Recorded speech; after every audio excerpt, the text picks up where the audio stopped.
It's almost soup season again, so let's start by making some broccoli cheddar soup.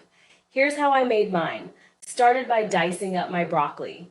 Next, I melted 1 stick of butter and 1/3 cup of flour. Next, I added in 2 cups of heavy cream and 2 cups of chicken broth. I brought it to a boil, then I added my broccoli and my shredded carrots.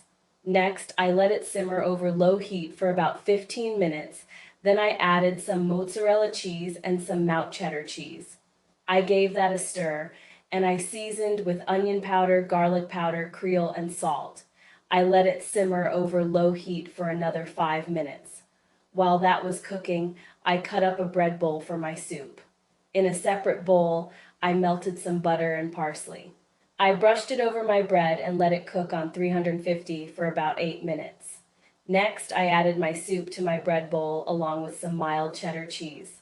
I placed it back in the oven on broil high and let it cook for about 5 minutes.